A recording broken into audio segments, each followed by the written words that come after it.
My philosophy is very simple. When you see something that is not right, not fair, not just, say something, do something, get in trouble, good trouble, necessary trouble.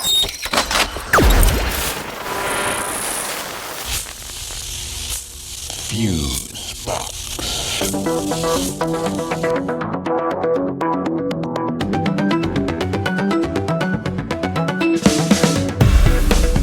Listen, smell that? Huh? Do I smell what? Should I be smelling something? Wait, are you saying there's something in the air? You know, that smell you hear is the sound of resistance, bro. The revolution has begun. I see, and I smell, and I hear. Yep, it's going down, amigo. Folks, this is Fusebox 265, Good Trouble. And you may just want to start stocking your bunker with supplies, 'cause shit's getting real. Indeed, Mr. Keynes, time to take to the streets, it would appear, and many already are. But is anyone really and truly surprised by that? Hello, friends, and welcome in to this, the 265th edition of Fusebox, provocatively titled Good Trouble. More about that bit of relevance in a moment. I am your sleepwalking a mile in my own shoes, yet never asleep at the wheel, host Mark Rose, and over there, always a source of trouble. Good, bad, or otherwise, is the deacon of the downbeat, Milt Keynes, everybody. Thanks as always, my pasty and resistant friend. Yep. Time to make a whole bunch of good trouble.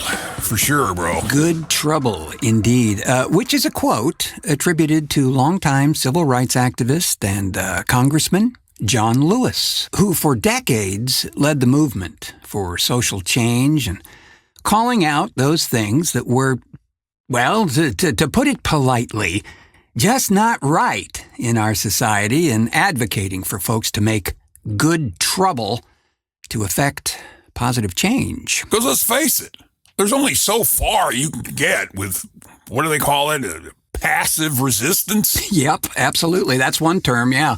Lewis said that you need to get in there when negative or harmful change is being attempted in order to throw a giant, bent, and rusty wrench in the works if need be. And friends, the need clearly be. You know, it's like waking up and finding out up is down, and down is left, and right is sideways, and black is aardvark.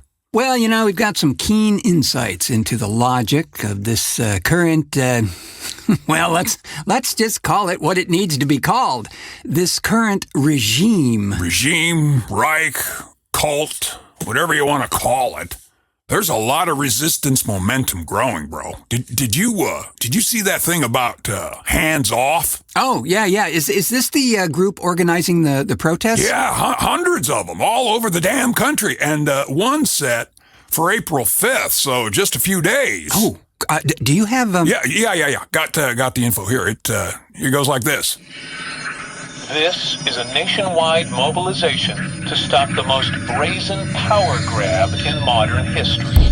Trump, Musk, and their billionaire cronies are orchestrating an all-out assault on our government, our economy, and our basic rights. Enabled by Congress. Every step of the way. They want to strip America for parts, shuttering Social Security offices, firing essential workers, eliminating consumer protections, and gutting Medicaid, all to bankroll their billionaire tax scam. They're handing over our tax dollars, our public services, and our democracy to the ultra-rich.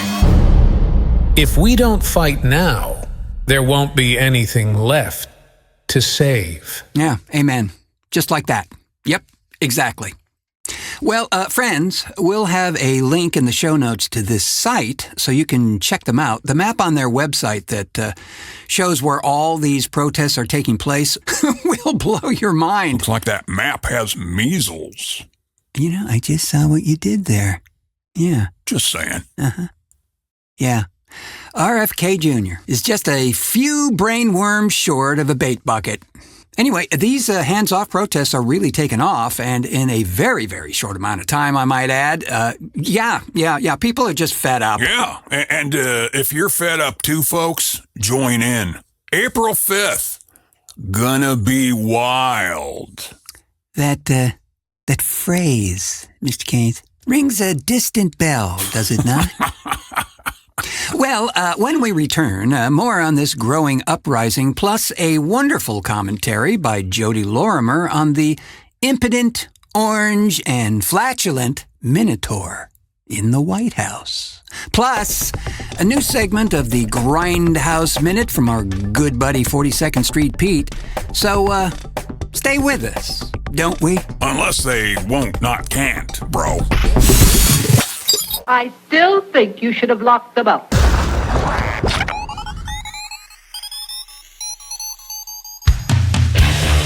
It's finally flying out of the chute, friends, and heading to eyeballs near you. Grindhouse Resurrection Magazine, issue number 3. It's jam-packed with grainy goodness on all 76 pages. Like this, a splendid article by David Phillips on Peter Bogdanovich's 1968 debut film, Targets, starring Boris Karloff in what many consider to be his finest work, which is not bad considering that this film, at the beginning, didn't even have a script. As the story goes, producer Roger Corman was owed 2 days of shooting time from Karloff, and so told Bogdanovich, go make a movie, Peter.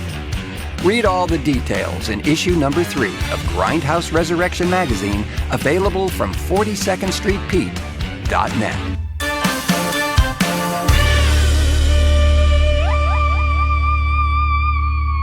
The show for everybody, but not everybody will like it. TheFuseboxShow.com.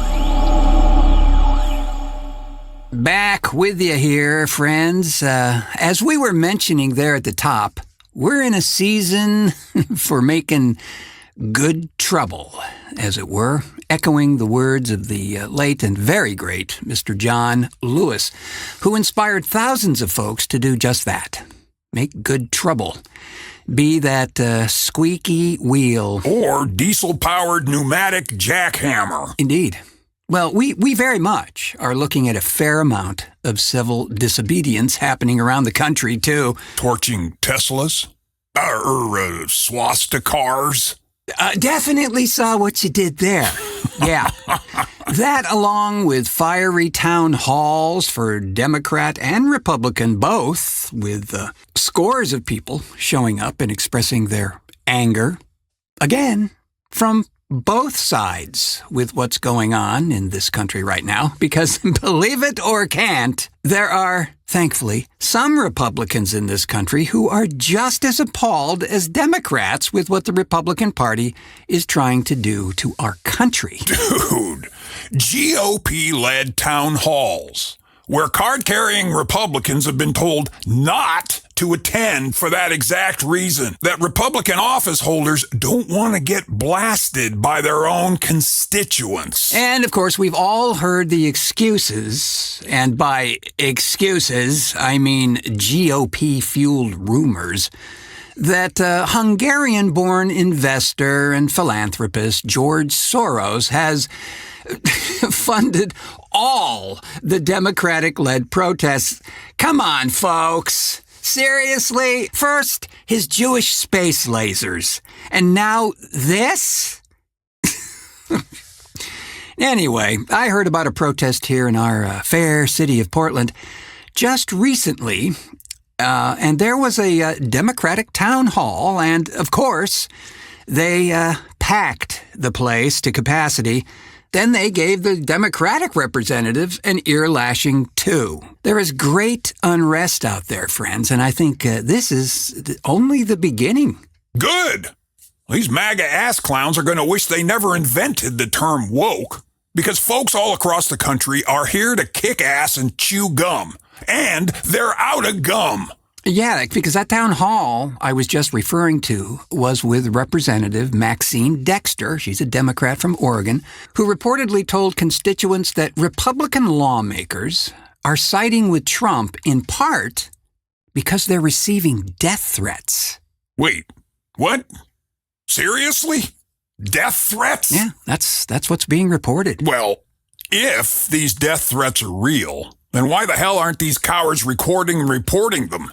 I mean, let everybody know what's going on. Sadly, this is just one more example of the complete and total impotence and cult-minded lunacy of today's MAGA-driven Congress. And in a post... If I got a politically motivated death threat for exercising my rights, I'd blast it from the goddamn rooftops. Well, yeah, and in a post on Blue Sky, a gal who posts there as Park Rose Permaculture wrote, quoting, "Here's what I don't understand. If so many GOPs in Congress are truly getting death threats against themselves, their family, why aren't they recording the calls, putting them together, and releasing them all to the public?" Exactly. That's what I'm saying. What the fuck? I think the spineless slither is on both sides of the aisle, Mr. Keynes. And along that same line, we have a brilliant commentary from longtime contributor and friend of the show, Jodi Lorimer, that puts some of this behavement into a historical and mythological perspective. A piece Jodi titled, "A Minotaur in the White House." We're living the famous Chinese curse.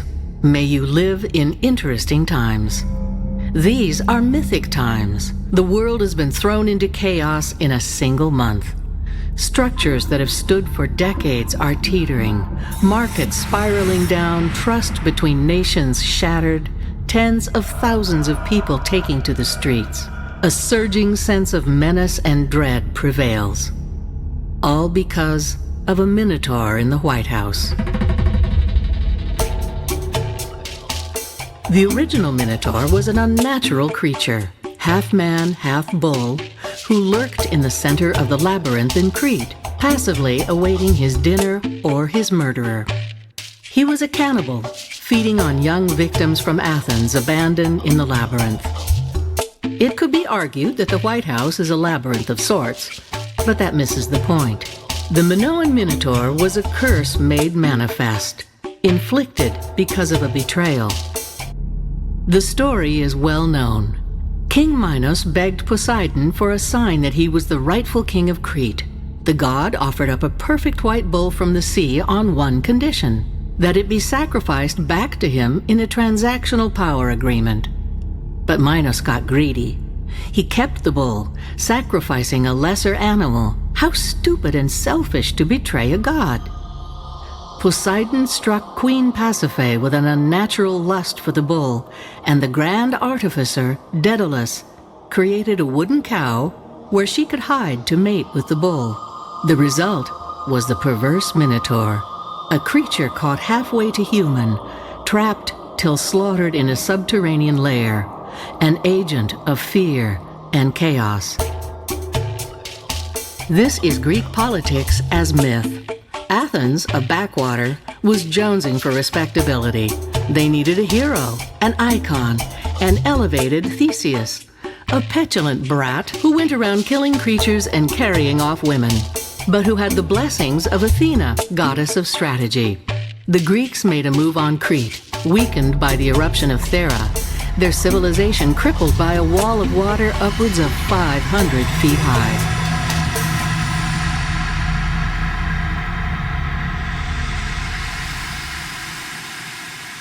In a classic case of my God is bigger than your God, they co-opted Minoan legends, transforming the bull god of heaven, Taurus, the harbinger of spring and abundance, into their transmogrified Minotaur, a perversion of nature's order, ordaining Theseus as his murderer. The flowery dancing floor of Princess Ariadne, driven underground, became a dank, labyrinthine prison. Athens' star rose, and the Minoans were forgotten for thousands of years. Ariadne, once the great goddess of Crete and half-sister of the Minotaur, was reduced to a lovesick girl, smitten by the golden boy Theseus. She betrayed her country, handing it over to the invading Greeks.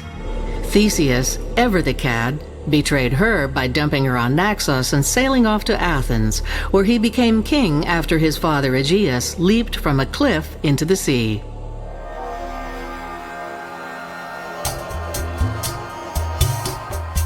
There is more to this myth wherein a graceful, matriarchal culture was overrun by brutal warriors. The fulcrum upon which it turns is intertwined greed, power, hubris, betrayal, and materialization of a monster, the rancid wellspring of chaos. The myth has awakened. The origin of the word monster is an unnatural creature arising as an omen of a world out of balance. A warning. The modern Minotaur, dispatched by ballots of voters, has resurrected from the netherworld of Florida, even more fearsome, cruel, and vengeful. He is the agent of chaos, the bull in the china shop of democracy, on a smash-and-grab mission of destruction and self-enrichment. He is cannibalizing those who brought him back to life, in his madness, spawning monsters of his own. Aristotle would recognize his hubris as textbook. Arrogance, insolence, loss of contact with reality, overestimation of his own competence, victim humiliation for his pleasure.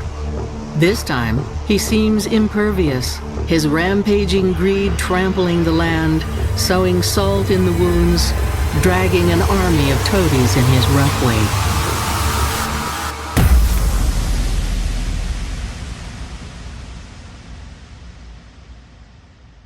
Did we ask for this?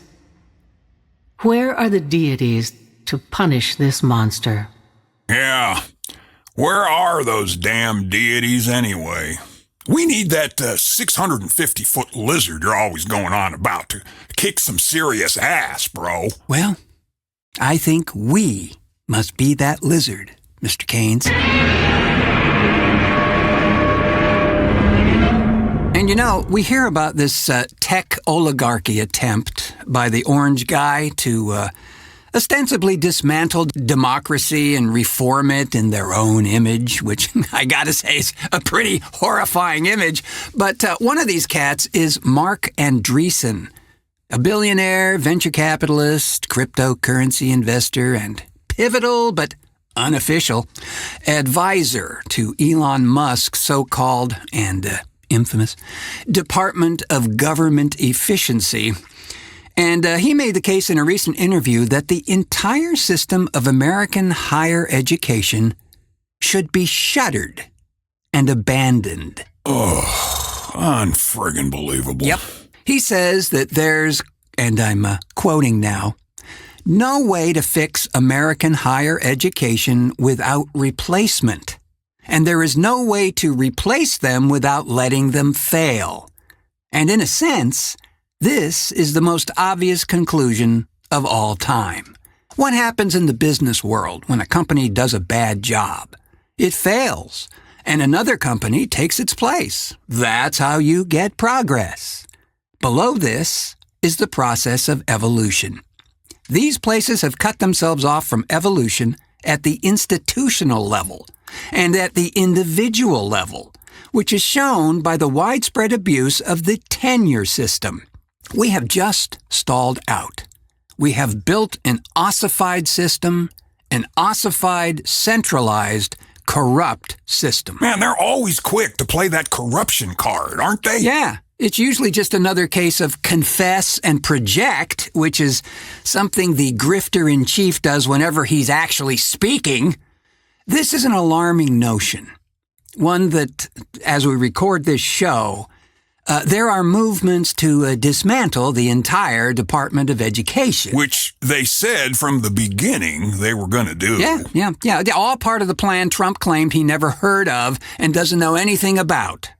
Project 2025. Well, I got one for you. Yeah? A dude named Gil Duran a former editorial page editor of the Sacramento Bee and the San Francisco Examiner, now produces a newsletter, I guess, covering the tech industry. And he said that these tech oligarchs, quote here, are an existential threat to democracy. Look at the news. It makes no sense that a presidential administration would seek to crash the economy while allowing an unelected, foreign-born billionaire to rip apart the government. This goes against every rule in politics. Trump's poll numbers are sinking, yet he's taking no steps to correct the course. This is the logic of a suicide bomber. Wow. Didn't think the orange guy had that much of a kamikaze spirit. Oh, he doesn't. He's just been conned by even better con men than him. Yikes. Well, in recent days, the whole deal with deporting folks to an El Salvadorian maximum security prison without due process is getting a lot of attention now. Yeah, especially by the federal judge who's pissed because those asshats are ignoring his orders. Or they're sending the wrong information. Or they're sending the wrong guy with the wrong information. It's insane, bro. You know, political economist Robert Reich wrote a fascinating piece on his Substack page where he asked, what's the bigger picture in all this dismantling of education and media and the like? He said, not an attack on the liberal state, as I keep reading. Not the culmination of Trump's culture wars. Certainly not that Trump is seeking small government over big government or advancing traditional conservatism over traditional liberalism. What's really occurring is an attack on the American mind. Throughout history, tyrants have understood that their major enemy is an educated citizenry. Slaveholders prohibited the enslaved from learning to read. Nazis burned books. Putin and Xi censor the media. Ignorance is the handmaiden of tyranny. Those who believe in democracy, on the other hand, have been at the forefront of the movement for free, universal public education and for public libraries, museums, and the arts. They understand that democracy depends on people knowing what's occurring around them and having the capacity to deliberate critically about it. Trump is only the front man in this attack on the American mind. The attack is really coming from the anti-democracy movement, from J.D. Vance and from Vance's major financial backer, venture capitalist Peter Thiel, who staked $15 million on Vance's Ohio senatorial election in 2022 and helped convince Trump to make Vance vice president. And from Thiel's early business partner, Elon Musk. Thiel is a self-styled libertarian who once wrote, "I no longer believe that freedom and democracy are compatible." Clearly not compatible with fascists like us, right? Well, you know it. We have spoken about this trend before. Keep folks dumb and distracted, and you can get away with practically anything. It's never been more clear now. Especially when they admit they're doing it. So how frickin' stupid do you have to be told you're being conned, but you insist you're not being conned? Or worse, you don't care that you're being conned. Well, yeah. Maggots, man. Dumber than a sack of doorknobs. So, to close out and to wash the taste of authoritarianism from our mouths, we have a grand departure coming up. Our buddy 42nd Street Pete has another Grindhouse Minute for us, and this one dates back to 1969 and helped to put American independent pictures on the map of distributors of note. The film? Satan's Sadists. You know, it's pretty sad when we have to look to 42nd Street Pete for sanity, bro.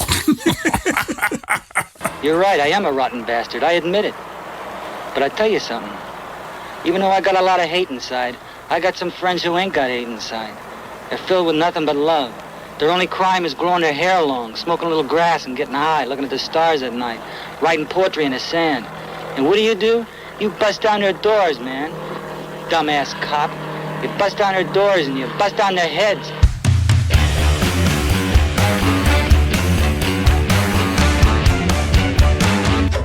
And now it's time for another Grindhouse Minute with 42nd Street Pete.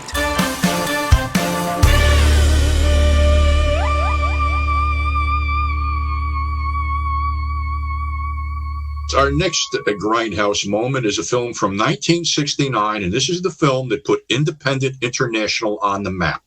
It's a biker film called Satan's Sadists. And the main stars were Kent Taylor, Scott Brady, and a couple other people. Well, they were quickly killed off by the bikers, who are led by Russ Tamblyn, who claimed this film ruined his career.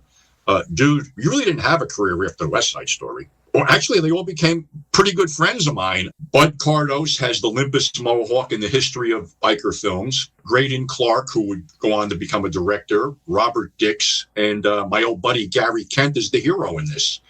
And it's pretty, nasty and sadistic. Russ plays a real psychopath. And Gary told me he had a great time doing it because, him and Bud got to beat the shit out of each other all the time. Gary and this girl are the lone survivors of this massacre at a diner, and the bikers are chasing them. And one by one, he picks them off. I think there's death by toilet, death by rattlesnake, a bunch of other stuff. And like I said, it's him and Bud basically beating the hell out of each other toward the end. And finally, he gets to kill Russ. Prior to this, Independent International was taking stuff from the Philippines, like war movies. And they were also the Hemisphere distribution arm with the Blood Island films. They really didn't have a homegrown hit, and this put them over the top. And of course, they never stopped churning out this low budget junk. So that's our Grindhouse Minute for today. Satan's Sadists from 1969.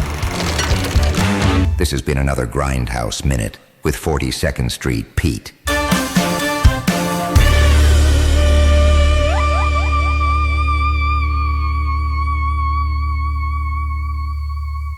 It's funny. I've never really been a fan of biker films too much. Easy Rider, maybe Electric Glide in Blue, the exception. Yeah, well, I dig them. I've seen a bunch back in the day. Never caught this one, though. Russ Tamblyn, who's credited here as the best thing he did since West Side Story. I don't know about that, but he did go on to his share of Twin Peaks episode, for which he is remembered fondly. And Al Adamson, the director here, was quite the character himself. This chap had been a noted exploitation filmmaker all throughout the 60s, 70s, and even up to the early 80s, when then he retired from filmmaking to pursue a career in real estate. And sadly, in 1995, he was murdered by a live-in contractor by the name of Fred Fulford, whom he had hired to work on his house. And evidently, Al was buried beneath the floor in his bathroom. Says here that Fulford was later arrested for the murder when they located him staying at the Coral Reef Hotel in, wait for it, St. Petersburg, Florida. Where the flack else? And with that cheery note, we'll call it a show, but not before thanking our contributors to this edition of the show, 42nd Street Pete, Jodi Lorimer, and Jeff Pollard.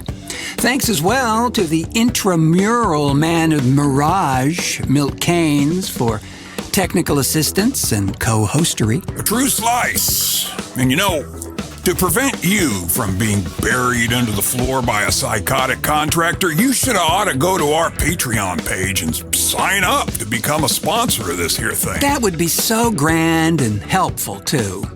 By doing so, you'll get free swag, early releases, and access to content so secret it can't be viewed by anybody. That's patreon.com/The Fusebox Show to get started. And thanks as well to our friends at Grindhouse Resurrection Magazine for helping out. And Pete tells me that for a limited time, if you get absolutely anything from his website, 42ndstreetpete.net, He'll donate the proceeds towards the folks in Ukraine who are having a miserable time, as we know. Good on you, Pete. Yeah, because, that's just how he rolls.